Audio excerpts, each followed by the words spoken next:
Hi everybody! I thought I would make a video showing you my setup for my 4 guys. So this is the free room area. I'm going to start with that because that's the biggest and I think the most impressive. This is kind of new. I had these panels from quite a while ago. I tried to make a free roam area before, but it took up so much space and it just became unmanageable, so I ended up cutting it down to 6 panels and making a really half the size, but that was too small. And so since making that 6 panel free roam area, I've totally rearranged the room so that there's room to make a bigger space, and now the rats can access it from both of their cages. So this is the cage for the little guys. And hello, Enzo.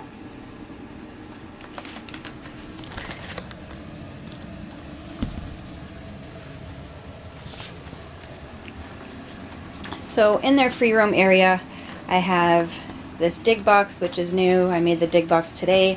I had a dig box before, but it was with wood chips and shredded paper. They didn't really seem to dig very much in it, so although I did put some food in there so that they would forage for it, they didn't really seem to take to it. And I had this hi Enzo. I had this coconut earth from a while back when I thought I would do a bioactive setup, but that became too much, so I still had the earth. I thought, okay, I'll use it for the dig box. So there's the new dig box. I have this igloo that they love to jump on. I have this flower pot that I filled up with water. They can climb up on it without tipping it over because it's really heavy. I have this can over here, which when it was finished I cut out the bottom and turned into a tunnel.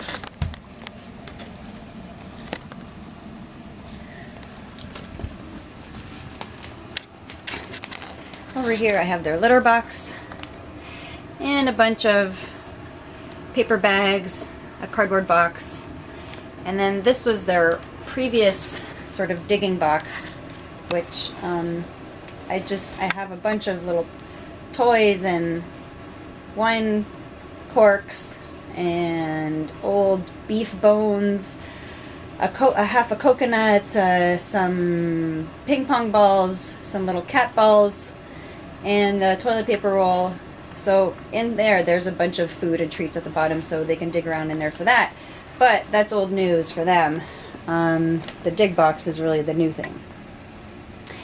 And over here on the other side is the big cage. Now ideally everyone would be in the big cage because it's such a great cage and it's such a great size, and right now they're only 2. It seems like a waste, but this culprit over here, Cupcake. Hello Cupcake, you're so cute. Cupcake doesn't get along with anybody except Enzo, his brother. So that is why the little guys have their own cage. It's a little unfortunate, and I'm hoping to get the little guys some friends soon so that they're not just the 2 of them.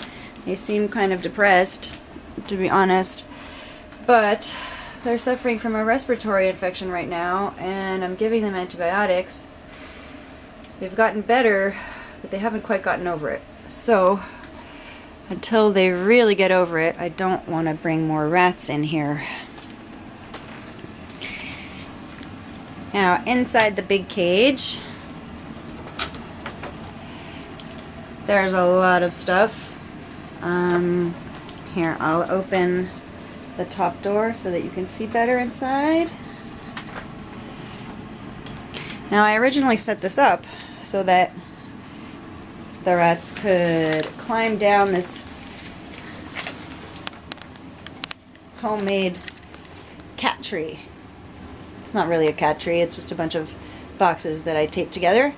But I would set this up over here, and I would open the door, and they would come out onto the top of the boxes, and they'd have access to the play area.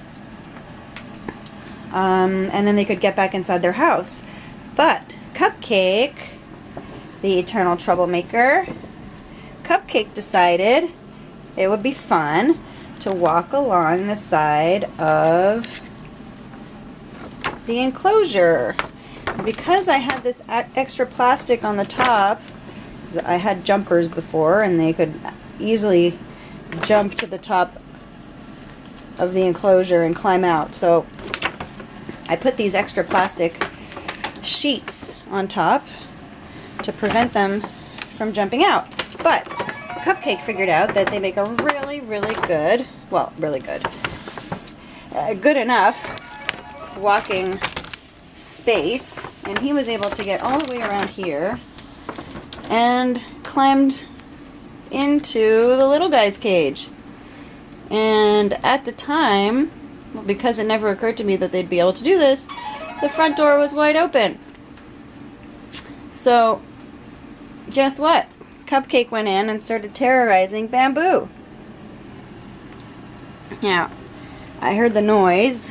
I was only in the kitchen, which is just across the hall, and I came in to see what was going on, and I managed to get him out without any damage to anybody. There was no injuries. There was no, thank God, because Cupcake has done some damage in the past.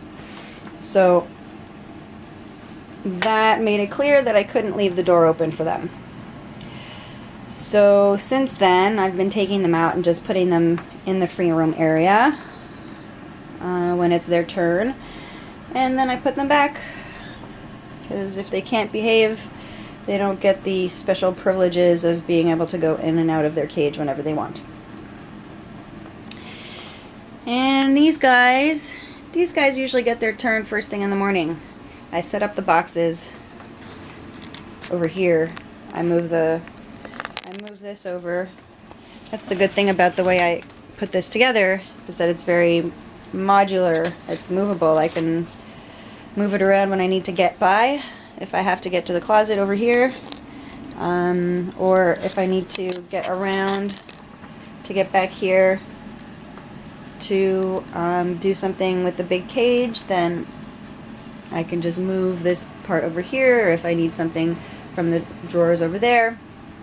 So that's what I really like about this thing. And if I want to make it smaller, I can just fold it inside the enclosure, and it actually gets much smaller.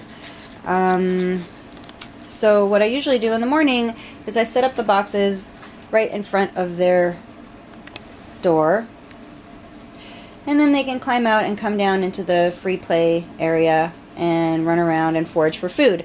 I basically throw their breakfast down over here. As you can see, the carpets are littered with various kibbles and treats and grains and other things. So that is, oh, hello. Here we have Tamaki and Bamboo. Hi, Tamaki. Hello. And Bamboo down there. Hi, Bamboo. So this is my rat setup, the way it is right now. It'll likely change, but for now, this is what we have.